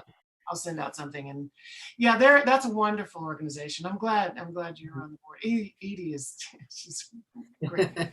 Yeah, Yeah, great. she's great people. She Yeah. is. I couldn't go last year, so I sent a check, but it's still, the more you can be involved, be there, Yeah. show up is that's better. That's really better. Yeah. They do they do really good things. Yeah, actually on their site, Stephanie was on one of the videos for thanking them for their help. Oh, that's great. Yeah. Yeah, it was so if you just go I to should, their site, yeah, California you're Jazz on Foundation. board. So yeah. Yeah, Yeah. it's really good. And there's people on board. There's Clayton Cameron and and Greg Fields. Oh, You great. know, Yeah, that's right. yeah, there's- Yeah. Yeah. Clayton's another two killer drummers, both of them. Clayton and Greg. Um, yeah. do we know anybody who's not wonderful? I don't think I don't think so. everybody we know is just brilliant. It's really, like I say, an embarrassment of riches. Our world is so filled with great, Oh, uh, committed people who are committed to creativity and being good and getting better mhm. and great people. And some people, like you and I, have been around for a while. Yeah, It's just, yeah, yeah, it's a really rich community. yeah. It is. It is. The one thing that I regret is I was in the middle of doing a Christmas CD. I've always wanted to do a Christmas CD. Oh, Stop recording. The next date would have been the strings section, and we just couldn't. You just can't put that many people in a small room together yet. So we have to wait to finish it. But a combination of originals and yeah. yeah, and traditional stuff. But as soon as I can get back at it, I'm hoping we'll be able to finish it for Christmas this year. Otherwise, we'll just have to wait. But Originals, your originals? no, one of John Mayer wrote a beautiful Christmas ballad and a Christmas jazz ballad. It's called "Why Can't Christmas Last the Whole Year Long?" Oh, nice. Beautiful. And I'm doing one that Keith Drosty wrote called "It's That Time of Year." And I'm doing one, and I might do Josh's if I can get myself together to get it learned. Josh Nelson sent me a beautiful Christmas tune he wrote years ago, and Oh, and then I'm doing some traditional things. We're doing Christmas time is here in 5/4 time. So are we doing? uh, uh, Anyway, some crazy stuff. Anyhow, I was just going to say, I'm gonna I'm next gonna send you my original Christmas song for the live gig because you'll need at least one extra Christmas song. of course, yes. No, I love it. People have written some great stuff. So yeah, you're right. Yeah, I'll do a live gig. Um, but you, my dear, I have to tell you, this is really a cool thing that you're doing. It's fabulous. Thanks. Are you It's teaching on Zoom too? Yeah, I'm teaching a little bit. Good. Not a huge amount, and one student just keeps dying to come over, and I'm just like, yeah, maybe. I don't know. You could go outside. I could bring my electric piano outside, maybe. Yeah, I don't know. yeah.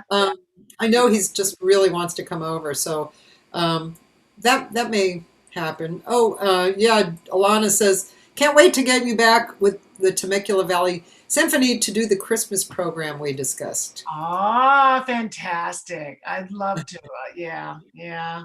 I know. And this is going to be some good Christmas stuff too. I'll have some nice arrangements for her too by then. Ah. Well, thank you, Sherry, for coming on and spending 2 hours. Thank Frank for me too for I will. Yeah, my Frank is busy. Your Frank. Yeah, I will. Absolutely. Yeah. Thank you for doing this. And I'll be back whenever you need me, but there's a bazillion I want to see. on here. I'd love to have you back too. It would be fun. Of course, we just love to talk, I so. know. That's the problem. I don't know if we got all the questions answered, but that's okay. But get some bite to eat and carry on for the rest of your day. I'll try to catch you at 3. Okay, good. Okay, sweetie. Thanks so much. Okay, love you. Thanks, everybody. See you tomorrow. Tomorrow, by the way, is Tom Peake. We're going to have Tom Peake on tomorrow. He's the editor of LAjazz.com, and he's had a long editor life. So it should be interesting. He's wonderful. Hi to Tom. Bye, darling. I love you. Love you too. Bye. Bye, everybody. If you want to know who's coming, go onto my site. I'm trying to keep an update, although now that I've actually booked out a few weeks, I have to fill that in. And also there's archives, which I just learned. I keep my archives on Dropbox, and the link is in the writing up above, or it's on my website. But I just learned that if you just listen to it, like you go to Dropbox and you pick one and you just listen to it there, you'll only hear an hour of the 2 hours. So I tried to make it obvious. Up at the top it says download if you want to hear the 2 hours. So you can download it, listen to the whole 2 hours, and then you can actually delete it from your computer. So if you want to hear that, that's how it will happen. Have a great time. Maybe I'll see you at Maida's online CD release party at 3, or I'll see you at Campus Jacks tonight from 6 to 7:30. Adios.